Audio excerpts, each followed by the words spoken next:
Novel मोहब्बत से खुदा तक का सफ़र, तहरीर महविश सिद्दीक, किस्त नंबर 24। स्टॉप इट शम्सा, बस बहुत इंसल्ट कर लिया आपने। अब आप सिर्फ मेरी बात सुनेंगी। जेडी की गर्दन की रगें तनकर ऊपर को उभर चुकी थीं। उसकी आंखें पल भर में ही सुर्ख अंगारों का रूप धार गईं। उनकी लम्हा ब लम्हा बढ़ती सुर्खी किसी को भी जला कर राख कर देने के लिए काफ़ी थी। आप, शम्सा ने फिर से कुछ कहना चाहा। Don't you understand Shamsa? I said keep quiet, just listen to me. आपने जो सोचना है सोचती रहे, मुझे इससे कोई फ़र्क नहीं पड़ता। मुझे आपसे कोई सर्टिफिकेट नहीं चाहिए जो मैं आपको अपनी ईमानदारी की वजाहतें देता फिरूं। जेडी का फिशार खून मुसलसल बुलंदी की तरफ गामजन था। और हाँ, जिन लड़कों को पर हुए जुल्म के खिलाफ अपनी आवाज़ बुलंद करें, पहले इन पर अच्छी तरह इन्वेस्टिगेशन करें, इसके बाद किसी पर धोखाधड़ी और फ्रॉड का इल्ज़ाम लगाइएगा। जेडी अपनी बात मुकम्मल करता खटक से फ़ोन बंद कर चुका था। शम्सा अपने दिल की तसल्ली के लिए मोबाइल हाथ में थामे परेशान तासरास में गूगल पर ट्रेंड करते मुख्तलिफ आर्टिकल्स पढ़ने लगी। इन सब में इस नेटवर्क के सारे गैर कानूनी अड्डों का जिक्र था। साथ ही साथ आर्म्ड फोर्सेस और पुलिस की शानदार कारकर्दगी पर हर कोई इन्हें सराहता नजर आ रहा था। ट्विटर पर इस वक्त यही न्यूज़ ट्रेंड कर रही थी। Hashtag Pakistan police, hashtag we stand with Pak army, we love Pak army. पूरे सोशल मीडिया पर इस वक्त पाकिस्तान की फोर्सेस के लिए जिंदाबाद के नारे लग रहे थे। ऐसे महसूस हो रहा था जैसे पूरी दुनिया इस बात से आशना थी सिवाय शम्सा के, क्योंकि वो 2 दिन से लगातार अपनी पढ़ाई में ही मसरूफ़ रही थी। मोबाइल ऑन करने का तो टाइम ही नहीं मिला था। उफ़ मेरे खुदाया, ये मैंने क्या कर दिया। इन्हें कितना बुरा लगा होगा। क्या करूँ मैं? कॉल करती हूँ उन्हें। शम्सा खुद से बड़बड़ाती फिर से जेडी का नंबर डायल करने लगी। उसने जेडी का नंबर अपने मोबाइल में मास्क मैन के नाम से सेव किया हुआ था। 1 2 3 4 5 बार ट्राई करने के बाद भी जेडी ने इसका फ़ोन रिसीव करने के बजाय डिस्कनेक्ट कर दिया और फिर छठी बार फ़ोन आने पर जेडी ने अपना मोबाइल फ़ोन सिरे से ही पावर ऑफ कर दिया।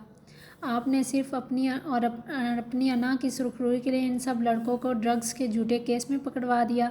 शम्सा की आवाज़ों की बाज़गश्त इसके कानों में मुसलसल पिघलता हुआ शीशा उंडेलती इसे दोहरी अज़ियत से दोचार कर रही थी।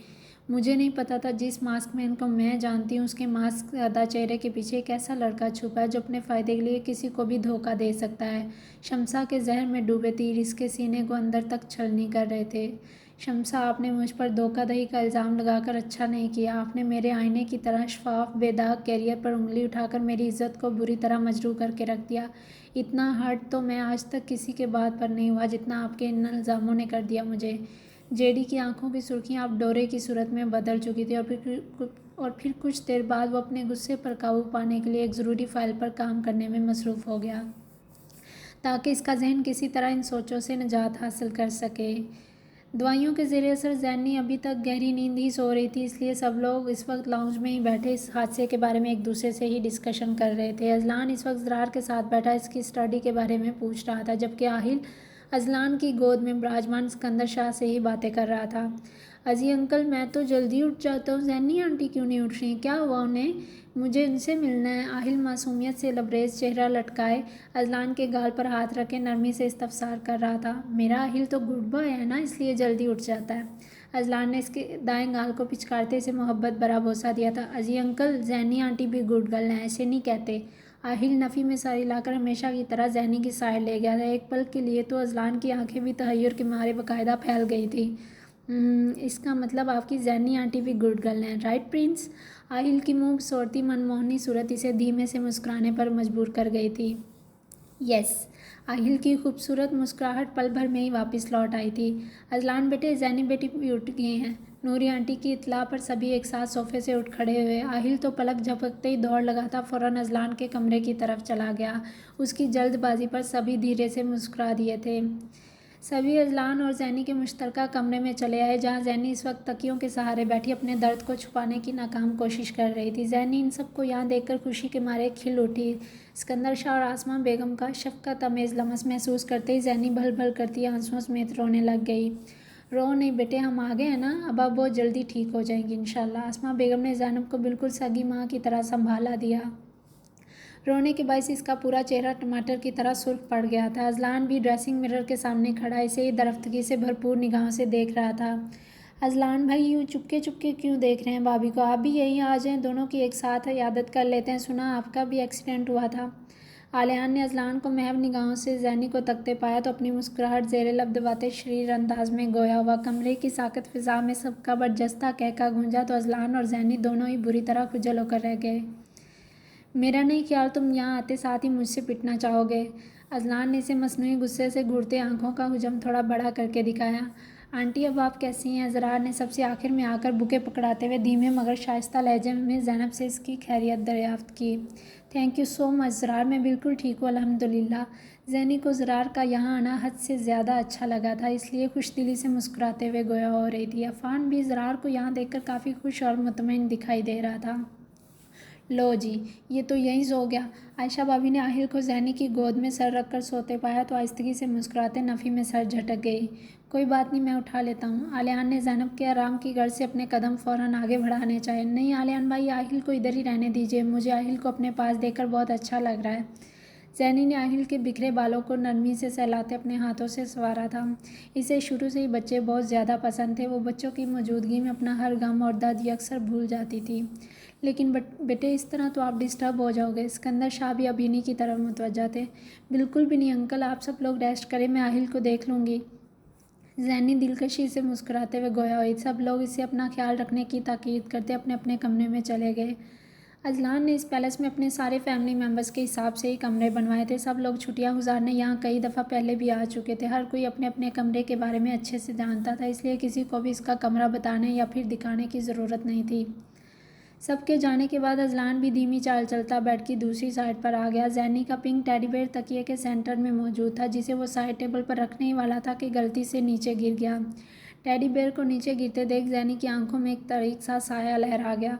अगर आपको इतना बुरा लग रहा है तो मुझे पकड़ा देते, यूँ फेंकने की क्या ज़रूरत थी? जैनी की तनक आवाज़ पर अजलान का झुका सर एक झटके से फ़ौरन ऊपर उठा था। मैंने फेंका तो नहीं, ये तो गलती से नीचे गिर गया। न जाने क्यों अजलान पहली बार किसी को अपने किए की वजाहत दे रहा था। अजलान ने जैनी के फूले हुए गालों को देखा तो अपनी मुस्कुराहट ज़ेरे लब दबाते पिंक टेडी बेयर नीचे से उठाकर इसे बाकायदा जैनी की तरफ बढ़ा दिया, जिसे जैनी ने झपटने के अंदाज में पकड़ा था। अचानक हिलने के बायस इसके सर में दर्द की एक शदीद टीस उठी तो फ़ौरन अपने सर को हाथों में थाम गई। दर्द की झलक इसके चेहरे की मान पड़ती रंगत से वाज़िह नज़र आ रही थी। आप ठीक तो है ना? अगर ज़्यादा दर्द हो रहा है तो मेडिसिन दे दूँ? अजलान फ़िक्रमंद तासरात समेत आगे बढ़ता बेसाख्तगी के आलम में बाकायदा जैनी का हाथ भी थाम चुका था, जिसे जैनी ने फ़ौरन अपने दूसरे हाथ की मदद से छुड़वा लिया। जैनी का यूं अपना हाथ छुड़वाना अजलान के दिल पर किसी ताज़ियाने की तरह चुभा था। जैनी की जानिब से इसकी मर्दाना नापरवार करते हुए एक कारी ज़रब लगाई गई थी, जिसके आसार इसने खुद के असाब पर काबू पाते अपने चेहरे पर ज़ाहिर न होने दिए। नहीं, मुझे ज़रूरत होगी तो मैं खुद ले लूँगी। दर्द बर्दाश्त करती जैनी का लहजा पहले की निस्बत काफ़ी धीमा पड़ गया था। देखें ज़ैनब, आप जैनी की मुतगय्यर रंगत देख अजलान से बर्दाश्त न हुआ तो थोड़ा ऊंची बोल गया। तभी इन्हें अपने दरमियान सोते हुए आहिल की आवाज़ सुनाई दी, जिसे सुनकर वो दोनों ही एक पल के लिए चौंक उठे थे।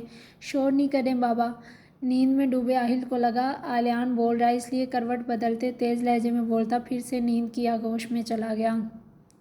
जैनी आहिल के बालों को नरमी से सहलाती हिचकिचाहट भरे अंदाज में अपना निचला लब दांतों तले कुचलने लगी थी। अजलान ने यह दिलफरेब मंजर अपनी निगाहों से देखा तो वो मुश्किल अपना रुख बदलते इसके हसीन सरापे से निगाहें चुराई और फिर गहरा सांस भरते बेड की पुश्त के साथ टेक लगा ली।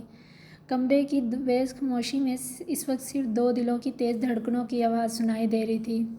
अजलान भी अब तकिए पर सर रखे आंखें मूंद कर आहिल के साथ ही लेट गया, क्योंकि जैनी की डिस्टर्बेंस के ख्याल से आहिल का सर वो पहले ही जैनी की गोद से उठाकर उसे कुशन पर लेटा चुका था।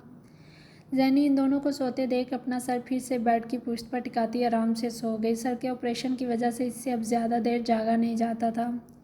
अजलान ने जैनी की गहरी नींद में डूबी हल्की हल्की सांसों की आवाज़ सुनी तो अपना हाथ चेहरे से हटाता इसे मखमूर निगाहों से देखते हुए खुद भी सोने की कोशिश करने लगा। कुछ दिनों से ये रूटीन इसका मामूल बन चुकी थी। वो हमेशा पोज ऐसे ही करता था जैसे सो गया हो, लेकिन जब तक जैनी सो नहीं जाती थी तब तक वो चाह कर भी पुरसुकून नींद सो नहीं पाता था। हया और मरियम इस वक्त कॉलेज के पार्किंग लॉट में खड़ी ड्राइवर अंकल का वेट कर रही थी। तभी रोशान भी कांधे पर बैग लटकाए इधर ही आता दिखाई दिया। Maryam, is everything all right? रोशान भी अतराफ में निगाहें घुमाते इनसे दो कदम फासले पर खड़ा नरमी से इस्तफसार कर रहा था। मैं भी यहीं खड़ी हूँ रोशान, मुझसे तो नहीं पूछा तुमने। हया, इज़ एवरीथिंग ऑल राइट? हया, जो पहले से ही अच्छा खासा तबीयत थी, अब रोशान की बात पर आहिस्तगी से मुस्कुराते इसकी टांग खींचना ज़रूरी समझा। हया, मरियम ने इसे मसनूई सख्त घूरी से नवाजा, जिस पर वो पूरी बतीसी निकालती, बकायदा कहका लगाकर हंसती। रोशान भी खुजल अंदाज में अपने बालों में हाथ फेरता आहिस्तगी से मुस्कुरा दिया। ओह वाह, जावी मामू आ गया, अब तो फिक्र नॉट। हया की निगाह थोड़ी दूर फासले पर रुकती जावियार की कार की तरफ उठी तो इसने सुकून का सांस लिया, वरना तो इंतज़ार करते करते इसकी जान सूली पर अटकी हुई थी। अस्सलाम वालेकुम जावी मामू, कैसे हैं आप? हया फ़ौरन जावियार की कार की तरफ लपकी, तब तक वो भी कार से बाहर आता इन्हें मुस्कुराते हुए देख रहा था। जेडी का रिश्ता शमसा से तय होने की वजह से जावियार भी रोशान से वाकफियत रखता था, इसलिए वो भी इनके पास आता मुसाफे के लिए अपना हाथ आगे बढ़ा गया। मैं तो ठीक हूँ बच्चे, आप लोग यहाँ क्यों खड़े हैं? ड्राइवर नहीं आया अभी तक? जावियार ने साथ ही साथ कलाई में बंधी ब्रांडेड रिस्ट वॉच पर भी सरसरी निगाह दौड़ाई थी। नहीं ना, इसीलिए तो यहाँ खड़े हैं। हया ने मुंह सोड़ती सूरत इख्तियार कर ली। चलो कोई बात नहीं, आज मैं आपको घर ड्रॉप कर देता हूँ। जावियार ने फरते मोहब्बत से हया को अपने साथ लिखाते अपनी खिदमत ऑफ़र की। घर जाने की बात सुनकर हया तो खुशी के मारे चहक उठी थी। अरे रोशान, आज आप अकेले हो यहाँ? आपका दोस्त, वो क्या नाम है उसका, ज़रार? हाँ, ज़रार नहीं आया आज? वो सभी धीमी चाल चलते आगे बढ़ रहे थे। अचानक ज़रार के नाम पर हया समेत सबके कदमों को बेख्तियारी ब्रेक लग चुकी थी। नहीं, एक्चुअली वो थोड़े दिनों के लिए कराची गया है। रोशान ने फीकी मुस्कुराहट समेत जवाब दिया। इसको फिर नए सिरे से ज़रार की याद आ गई। ज़रार के बिना आज इसका सारा दिन बहुत बोर गुजरा था। भले ही वो बहुत कम गो था, लेकिन फिर भी रोशान खुद को इसी के साथ ही कंफर्टेबल महसूस करता था। वो तो आज कॉलेज ही नहीं आना चाहता था, मगर फिर ज़रार के ज़बरदस्ती करने पर इसे यहाँ आना ही पड़ा, क्योंकि उसने सारे लेक्चर्स के नोट्स बनाने का काम रोशान के ही स्पुर्द कर दिया। पहले तो ये काम हमेशा से ज़रार ही सर अंजाम देता आया था, लेकिन अब रोशान को ज़रार के लिए ये फ़र्ज़ अदा करना था, इसीलिए तो ना चाहते हुए भी आज इसने कॉलेज आने का फ़ैसला कर ही लिया। प्रोड्यूसर अब्बास इस वक्त अपने दोस्त अकील के हमरा सोफ़िया के घर के लाउंज में बैठे कोक के हल्के हल्के सिप ले रहे थे। सोफ़िया का आलीशान महलनुमा घर देखकर इन दोनों की निगाहों में वाज़ा आस्ताइश उभरती महसूस हुई। तभी कुछ ही देर बाद इन्हें सोफ़िया सीढ़ियों के जीने से नीचे उतरती दिखाई दी। इसके चेहरे पर नींद की खुमारी अभी भी कुछ बाकी थी। ऐसे महसूस हो रहा था जैसे नींद से उठती बिना मुंह हाथ धोए सीधा यहाँ ही आ रही हो। मशहूर बिजनेसमैन अकील साहब सोफ़िया से पहली बार बराह रास्त मुलाकात कर रहे थे, इसलिए बिना पल के झपकाए टुकटुकी बांधे इसे ही देखे जा रहे थे। प्रोड्यूसर अब्बास ने इसे होश दिलाने के लिए बाकायदा इसकी टांग पर अपने भारी बूट से वार किया, जिस पर वो सटपटाहट का शिकार होते बमुश्किल अपनी निगाहों का जाविया बदल पाया था। सोफ़िया की दिलकश निगाहों से यह सब मख्फी न रहा, इसलिए तो फ़क्रिया मुस्कुराते हुए टांग पर टांग रखती बाकायदा इनके सामने वाले सोफ़े पर ही बैठ गई। हाँ तो प्रोड्यूसर साहब, आप फ़ोन पर कह रहे थे मुझे कोई खुशखबरी सुनाने का इरादा रखते हैं, तो फिर बताएं क्या है वो खुशखबरी? सोफ़िया ने एक अदा से अपने खुले बालों की आवारा लटों को थोड़ा पीछे की जानब झटका दिया। सोफ़िया की खूबसूरती को इतने करीब से देखते हुए अकील साहब के मन में तो गोया लड्डू फूट रहे थे। जी बिल्कुल सोफ़िया, जैसा कि मैंने आपसे कहा था कि मेरी फ़िल्म की लीड हीरोइन का किरदार आप ही करेंगी। और प्रोड्यूसर अब्बास ने अपनी बात शुरू की थी कि सोफ़िया ने अपना पहलू बदलते इसकी बात बीच में ही काट दी। लेकिन मैंने भी बहुत पहले ही आपको अपनी इस शर्त से आगाह कर दिया था। सोफ़िया इस वक्त डीप रेड गाउन ज़ेब तन किए हुए थी। इसका क़यामत खेज़ हुस्न अकील साहब की दिलफेंग फितरत पर बिजलियाँ बनकर गिर रहा था। आप यही समझिए आपकी इस शर्त को पूरा कर दिया गया है। प्रोड्यूसर अब्बास के चेहरे पर इस वक्त फातिहाना मुस्कुराहट रक्स करती महसूस हो रही थी। मतलब? सोफ़िया के चेहरे पर एक साथ कई रंग आकर गुजर गए। इन रंगों में हैरत, बेयकीनी, खुशी के रंग बाकी सब रंगों से नुमायाँ नजर आए थे। अब्बास के साथ विराजमान बिजनेसमैन अकील सोफ़िया की अदाकारी का बहुत बड़ा फ़ैन था, इसलिए तो इसने अपनी सारी रकम इस प्रोजेक्ट में इन्वेस्ट करने का फ़ैसला किया। प्रोड्यूसर अब्बास तो पहले ही मौका की तलाश में था, इसलिए फ़ौरन ही सोफ़िया को अपनी फ़िल्म में कास्ट करने की हामी भर दी। मतलब ये कि मेरी फ़िल्म में आपके साथ अजलान साहब ही लीड हीरो का किरदार अदा करेंगे।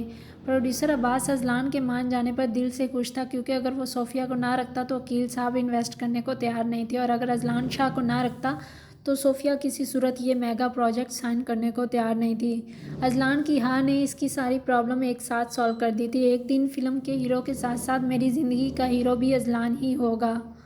सोफ़िया ने दिल ही दिल में अजलान के बारे में सोचा तो इसके ज़हन के पर्दे पर वही दिलकश तस्वीर अक्स बनकर लहराने लगी, जिसे इसने अपने कमरे की बैक वॉल पर जायंट साइज फ्रेम में फिक्स्ड करवा रखा था। इसे शुरू से यही लगता था कि वो इस कदर खूबसूरत है, वो जब चाहेगी अजलान इससे शादी कर लेगा, मगर किस्मत को शायद कुछ और मंजूर था, इसलिए इसकी शादी सोफ़िया की बजाय ज़ैनब इब्राहिम से हो चुकी थी। सोफ़िया आज तक इस तलख हकीकत को कबूल नहीं कर पाई, इसलिए तो वो अपने कमरे में जुड़ी इस तस्वीर को किसी को हाथ तक नहीं लगाने देती थी। इसकी जुनूनी मोहब्बत दिन ब दिन शिद्दत इख्तियार करती जा रही थी। वकील साहब तो कॉन्ट्रैक्ट साइन करने के कुछ देर बाद अपने दोस्तों के हमरा वहाँ से चले गए, जबकि सोफिया हनूज इसी सोफ़े पर बैठी न जाने कितनी देर तक अजलान के बारे में ही सोचती रही। सोफ़े पर बैठा क्यूपी इस वक्त कीमती सिगार के गहरी गहरी कश ले रहा था, जबकि इसके मुकाबल सोफ़े पर विराजमान पीटर तजब्जब के आलम में गिरा इसके तने नकूश तकने में ही मैव दिखाई दे रहा था। बॉस, क्लाइंट्स बार बार फ़ोन कर रहे हैं, तकरीबन सभी नए माल के लिए फ़ोर्स कर रहे हैं, इन्हें क्या जवाब दूं? ब्लैक पेंट कोट में मलबूस आदमी अपनी गंदमी रंगत के साथ अंदर आया और फिर अपने हाथ बाकायदा पुश्त पर बांधे पेशा वराना अंदाज में गोया हुआ, मेरे ख्याल से अभी इन्हें कुछ मत कहो, मामला मीडिया तक पहुंच चुका है। अगर आज हमने पैसे की लालच में आकर माल बेचा तो हम बुरी तरह फंस सकते हैं। क्यूपी के कुछ भी कहने से कबल पीटर ने मामले की संगीनी का अंदाज़ा लगाते हुए इसे खुद ही जवाब दे दिया। पुरसोच तासरात समेत क्यूपी ने भी इस बात पर बेसाता सोफ़े की पुश्त से सर टिकाया, थोड़ा आगे को करते टेक छोड़ दी। मैं तुम्हारी इस बात से पूरी तरह मुतफिक हूँ पीटर। क्यूपी के सराहने पर मुअद्दब अंदाज में खड़ा आदमी सर को हल्का खम देते वापस उल्टे कदमों वापस चला गया। एक बात तो बताओ पीटर। क्यूपी का कुछ ही सेकंड में अक्सर लबो लहजा बदलने पर पीटर को अचंभे ने आन गिरा। हुक्म बॉस, पीटर ने शिस्ता अंग्रेज़ी तर्ज तखातुब अपनाते हुए जवाब दिया। मुझे एक बात की समझ नहीं आ रही, तुम अच्छी खासी शक्ल भी रखते हो, अकल भी काफ़ी है तुम्हें, लेकिन क्या बॉस? पीटर ने कता कलामी की गुस्ताखी पहली बार की थी। यही कि इस सब के बावजूद तुम अब तक मेरी बेटी को शादी के लिए राज़ी नहीं कर पा रहे। पीटर को इससे इस कदर गैर संजीदा बात की तवक्का नहीं थी, इसलिए कुछ पल तो इसे अपने असाब पर काबू पाने में ही लग गए।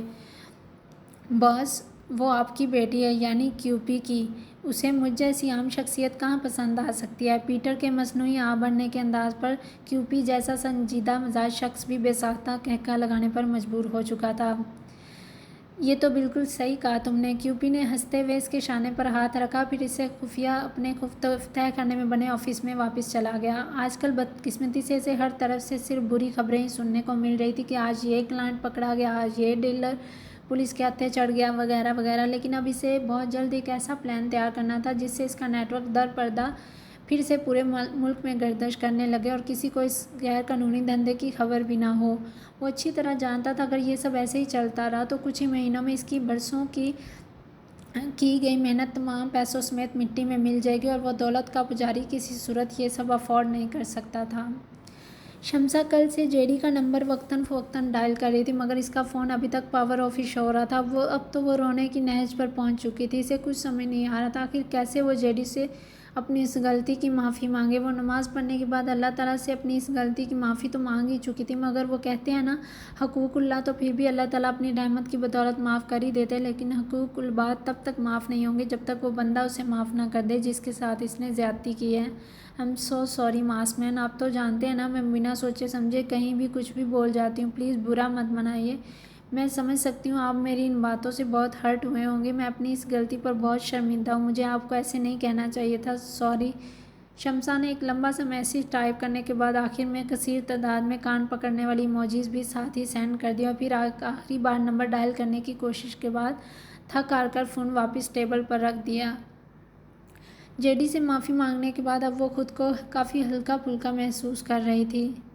जैनी इस वक्त सिकंदर शाह और आसमा बेगम के हमरा तकियों के सहारे बेड पर ही बैठी हुई थी। अभी थोड़ी देर पहले ही डॉक्टर अदनान इसकी पट्टी चेंज करके अजलान के साथ ही कमरे से बाहर निकल गया था। आसमा बेगम और सिकंदर शाह तफक्कुर रमेश तासरात समेत जैनी से इसकी तबीयत की बाबत पूछ रहे थे। जवाबन वो असबात में सर को हल्का सा खम देती इन्हें इनके सवालों के जवाब दे रही थी। जैनी बेटे, आपने इब्राहिम और सारा भाभी को फ़ोन करके इन्फॉर्म कर दिया था ना? सिकंदर शाह के मुंह से अपने मामा और बाबा का नाम सुनकर ज़ैनब की आंखें बेख्तियार लबरनम नमकीन पानियों से भर गईं। कमरे के अंदर आते अजलान की समातों से ये जुमला मख्फी ना रह सका। नहीं अंकल, जैनी झुके सर के साथ बमुश्किल मिनमिनाने के अंदाज में गोया हुई थी। लेकिन क्यों बेटे? अच्छा 1 मिनट रुके, मैं अभी इन्हें इन्फॉर्म कर देता हूँ। सिकंदर शाह अपनी पॉकेट से मोबाइल निकालते इब्राहिम साहब का नंबर डायल करने लगे, मगर जैनी ने फ़ौरन रोक दिया। नहीं अंकल, मुझे मामा बाबा को नहीं बताना है। पहले ही वो कौन सा मेरे से खुश हैं जो अब इन्हें ये सब बताकर मज़ीद परेशान कर दूँ। जैनी की झुकी भीगी पलकें देखते ही अजलान का दिल हलक के ज़रिए बाहर उछलने को बेताब हुआ था। आप तो मेरी सबसे प्यारी और बहादुर बेटी हैं ना? दिल छोटा नहीं करते। मुस्कुराते हुए मेरी बेटी बहुत अच्छी लगती है, आपको जल्दी से ठीक होना और मैं अपनी बेटी के चेहरे पर फिर से वही मुस्कान देखना चाहती हूँ। आसमा बेगम ने फरते मोहब्बत से इसकी पेशानी चूमते अपने शफकत अमेज़ लमस से आशना किया। जवाबन ज़ैनी के लबों पर भी धीमी मुस्कुराहट फैल गई थी। कुछ देर बाद सिकंदर शाह अजलान को ज़ैनी का ख्याल रखने की ताकीद करते आसमा बेगम के हमरा वापस अपने कमरे में चले गए, क्योंकि सारा दिन ज़ैनी का दिल बहलाने की खातिर कोई ना कोई इसके आसपास ही रहा था। इसलिए अब वो चाहते थे ज़ैनी कुछ देर आराम कर ले। अजलान दरवाज़ा बंद करके वापस मुड़ा ही था कि ज़ैनी को बेड से उतरने की कोशिश करते देख एक ही जस्त में इसकी मदद करने के लिए उसके पास पहुंच गया। 1 मिनट ज़ैनब, मैं हल कर देता हूँ। अजलान आगे बढ़ते इसका हाथ थामने ही वाला था कि ज़ैनी नफ़ी में सर हिलाती खुद के दम पर उठ खड़ी हुई। अभी इसने 2 कदम का फासला ही तय किया था कि नकाहत के बायस ज़ैनी का सर बुरी तरह चकरा गया। इससे पहले कि वो नीचे गिरकर ज़मीन बोस होती, अजलान ने आगे बढ़ते इसे बर वक्त थाम कर गिरने से बचा लिया। इंसान को उतनी हिम्मत दिखानी चाहिए जितने की वो अहलियत रखता हो। ना चाहते हुए भी अजलान के लहजे में थोड़ी सख्ती का अंसर शामिल हो गया। मैं खुद चली जाऊंगी, मुझे आपकी हेल्प नहीं चाहिए। अजलान के तासरात में इस वक्त जज्बात का ठाठे मारता समुंदर अपनी तमाम तर रंगीनियों समेत जलवा अफरोज़ हो चुका था। अजलान की इतनी सी कुर्बत ज़ैनी के दिल को अजब लय में धड़कने पर मजबूर कर गई। इसलिए तो खुद के असाब पर काबू पाने के लिए जल्दी से अपना बाजू अजलान की नरम गिरफ्त से छुड़वाती वाशरूम में बंद हो गई। वो अच्छी तरह जानती थी इसके आंसू किसी भी वक्त इसके गालों पर बहते इनको तर कर सकते हैं, और वो अजलान के सामने अपनी इस कमज़ोरी को किसी सूरत आश्कार नहीं करना चाहती थी। अंदर ही अंदर अजलान को ज़ैनी की नाराज़गी बजा लग रही थी। बेबसी के मारे इसने अपनी आंखों को चंद सेकंड्स के लिए मूंदा और फिर से वॉशरूम के बंद दरवाजे को देखने लगा। कुछ ही देर बाद ज़ैनी अपनी ख्वाबनाक सोच भरी आंखों समेत बाहर आई तो अजलान को हनूज़ वहीं खड़ा देख हैरत ज़्यादा रह गई। अजलान ने अब की बार आगे बढ़ते हुए इसको ज़बरदस्ती बाजुओं से थामा और बेड की तरफ चल दिया। Azlan please. ज़ैनी ने कमज़ोर मज़ाहमत के साथ इसके मजबूत हिसार से बाहर निकलना चाहा, मगर अजलान ने इसे मसनूई गुस्से से घूरते अपनी आंखों को थोड़ा बड़ा करके दिखाया। तभी नूरी आंटी दरवाज़ा नॉक करती रूम के अंदर आ गईं। रात के खाने का वक्त था, मगर नूरी आंटी इस वक्त ज़ैनी के लिए डिश में सिर्फ एक चाय का कप लाई थी। आंटी, डिनर का टाइम है, सिर्फ चाय क्यों लाई है, खाना क्यों नहीं? अजलान जो वापस काउच पर बैठ रहा था, अब नूरी आंटी को ज़ैनी के सामने सिर्फ चाय का कप रखते देख इन्हें टोके बिना ना रह सका। अजलान बेटे, ज़ैनी बेटी ने कहा था सिर्फ चाय पीनी और कुछ नहीं खाना इन्हें, बस इसीलिए। नूरी आंटी की बात सुनते ही अजलान के माथे पर न चाहते हुए भी हल्की लकीरें नमूदार हो गईं। एक पल के लिए अजलान और ज़ैनी की निगाहों का तसादुम हुआ, मगर फिर ज़ैनी के फ़ौरन सर झुकाने पर अजलान आहिस्तगी से नफ़ी में सर झटकता फिर से नूरी आंटी की तरफ मुतवज्जा हुआ। नूरी आंटी, आप ये चाय वापस ले जाएं और कुछ हेल्दी सा लाएं इनके लिए खाने के लिए। नूरी आंटी ने इस बात में सर हिलाते फ़ौरन डिश वापस उठा ली। ज़ैनी हौनकज़दा तासरात समेत अजलान को ही साकत निगाहों से देखे जा रही थी। मेरी चाय तो? ज़ैनी सवालिया अंदाज में हाथ फैलाए इस डिश को देख रही थी जो नूरी आंटी अजलान के हुक्म को मानते हुए यहाँ से वापस भी लेकर जा रही थी। मैं सुबह से देख रहा हूँ, ये आपका चौथा कप है चाय का, और कुछ तो आप खा ही नहीं रही, बस जब देखो चाय का कप हाथ में पकड़ा होता है। अजलान अब थोड़ा सख्त लहजे में इससे बहस पुरस कर रहा था, क्योंकि ज़ैनी इन दिनों भी अपनी डाइट का बिल्कुल भी ख्याल नहीं रख रही थी। सबके इसरार पर 1 या 2 निवाले बमुश्किल हलक से उतारती और फिर बाकी का खाना वैसे ही छोड़ देती थी। क्यों, अब आपको मेरे चाय पीने से भी नफ़रत होना शुरू हो गई है? ज़ैनी ने तंज़िया लहजे में कहते अजलान को एक पल के लिए शशदर कैफियत में मुब्तला कर दिया था। वो हरगिज़ नहीं जानता था ज़ैनी इसकी इस फ़िक्रमंदी का मफ़हूम इस सूरत में निकालेगी।